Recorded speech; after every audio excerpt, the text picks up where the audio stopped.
Maintenant que nous avons fini notre scène d'intérieur, nous allons maintenant nous attaquer au rendu de la voiture, mais ce coup-ci plutôt dans la configuration d'une scène d'extérieur. Pour faire ce rendu, ce que nous allons faire, nous allons nous remettre en vue de perspective, sélectionner tous les éléments qui sont les lumières, le studio, nous allons les supprimer.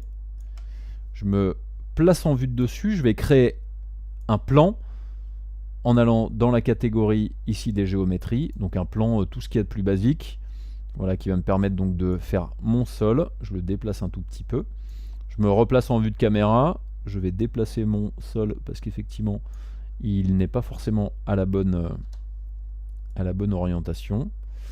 Et ensuite ce que je vais faire, je vais aller dans l'éditeur de matériaux, et dans l'éditeur de matériaux je vais prendre voilà, mon matériau de studio, je l'applique directement là-dessus. Donc normalement, si là je fais un rendu, il ne va pas se passer grand chose, puisque je n'ai absolument aucune source de lumière à l'intérieur de cette scène-là. Moi ce que je veux, c'est vraiment me remettre dans des conditions spécifiques à une lumière du jour, avec un soleil, avec un ciel, etc. etc. Donc dans V-Ray, il y a un outil très pratique qui va vous permettre de le faire. Il vous suffit d'aller dans la catégorie des lumières, d'aller choisir pas la catégorie photométrique ni la catégorie standard, mais la catégorie V-Ray, dans lequel vous allez avoir un V-Ray Sun. Donc le V-Ray Sun, il vous suffit donc d'aller en vue de dessus. Je vais me positionner, déjà je vais me mettre en mode filaire, et ensuite je vais me positionner au-delà de ma voiture, je vais cliquer, ce qui me permet donc de tracer mon ciel, et après j'ai cette cible là que je veux orienter vers ma voiture. Normalement, si vous êtes en train de créer ce V-Ray Sun, 3ds Max devrait vous demander si vous voulez aussi créer un V-Ray Sky Environment Map, et on va dire oui. Et ensuite je vais mettre en vue de face, et en vue de face je vais prendre mon ciel et je vais le déplacer pour qu'il soit effectivement un petit peu plus en hauteur. Je me mets maintenant dans ma vue de caméra, je vais enregistrer cette scène en tant que 19 V-Ray Sun, et on va faire un petit rendu pour voir ce que ça donne.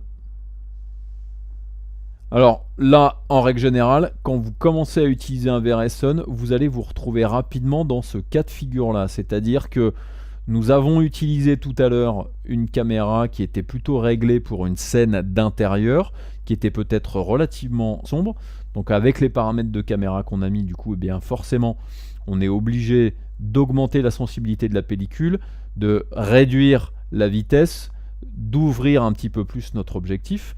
Là, vous êtes dans le même syndrome que ce que vous avez quand par exemple vous avez votre appareil photo qui est en mode manuel, que vous avez fait un réglage pour l'intérieur, et puis qu'ensuite vous sortez dehors et que vous voulez faire un rendu d'extérieur, mais du coup comme vous n'avez pas touché les réglages manuels de votre appareil, vous vous trouvez avec une scène qui est surexposée. Donc là, le principe va être d'aller directement dans notre caméra. Donc je vais faire une sélection par nom, je vais sélectionner ma caméra, je vais dans le panneau modifier, et là je vais augmenter les valeurs de sensibilité, les valeurs d'ouverture et les valeurs de vitesse pour avoir quelque chose peut-être qui va fonctionner un petit peu mieux au niveau de mon rendu. Donc premier paramètre que je peux faire, c'est peut-être faire en sorte que mon appareil ouvre un petit peu moins, donc c'est le F-number. Donc là je vais lui mettre peut-être une valeur de 8. Ensuite, dans les autres paramètres que je vais pouvoir modifier, c'est la vitesse d'ouverture, je vais peut-être mettre 500 pour voir ce que ça donne. Et là j'avais une sensibilité à 200 ISO, je vais peut-être mettre 100. Et maintenant que j'ai fait cette modification là, je vais relancer un rendu et on va regarder ce que ça donne. Et là regardez, en l'espace de un petit clic, avec 3 petites valeurs modifiées, comme on est dans une scène d'extérieur maintenant, bien entendu si on modifie les paramètres de sensibilité, les paramètres spécifiques du comportement de notre caméra, forcément on a un rendu qui est du coup beaucoup plus correspondant à ce que nous devrions avoir dans la réalité. Donc vous voyez, il y a un gros avantage d'utiliser V-Ray quand vous avez besoin de faire un rendu d'intérieur ou d'extérieur, c'est qu'en règle générale, si par exemple vous avez fait un réglage qui est relativement correct au niveau du rendu en intérieur, si vous virez toutes les informations de l'environnement d'intérieur, que vous mettez un rendu d'extérieur, normalement avec les mêmes paramètres que vous aviez rentrés au départ, juste en changeant des petits paramètres, donc 3 paramètres dans la caméra, vous devriez avoir rapidement un rendu d'extérieur qui peut être tout à fait convaincant.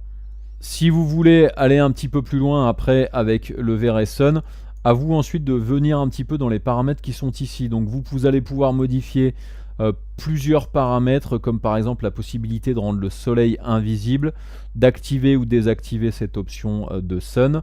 Vous avez possibilité aussi de faire en sorte que ce soleil affecte un petit peu la couleur diffuse ou pas, que ça affecte le spéculaire. Vous avez possibilité en fait aussi de jouer sur le comportement des particules qui seraient justement dans l'atmosphère en utilisant les paramètres de turbidité et d'ozone. Il y a possibilité d'augmenter l'intensité de ce soleil-là et aussi possibilité d'augmenter la taille du soleil pour que son rendu soit un peu plus important. Donc si par exemple le soleil vous l'avez en pleine tête, vous avez une certaine dimension à ce soleil-là et en augmentant cette taille-là, vous aurez quelque chose qui sera effectivement un petit peu plus proche d'un soleil visible. Ensuite ici vous avez la possibilité donc de jouer aussi sur la subdivision des ombres qui sont projetées par ce soleil-là, aussi donc la dégradation des lumières, et vous avez aussi des valeurs spécifiques à l'émission de photons de ce soleil-là, donc ça c'est dans le cas d'une illumination globale un petit peu particulière. Vous avez aussi le modèle de ciel que vous pouvez modifier, qui vous permettra d'avoir des comportements un petit peu différents sur la manière donc de gérer l'atmosphère qui est déclinée à partir de ce ciel-là. Maintenant qu'on a vu comment faire rapidement un petit rendu d'extérieur à l'aide donc du VRSON N-Sky, nous allons voir une petite astuce en utilisant un matériau spécifique à V-Ray pour arriver en fait à avoir le rendu de la voiture utilisable dans différents supports de communication par exemple. A tout de suite.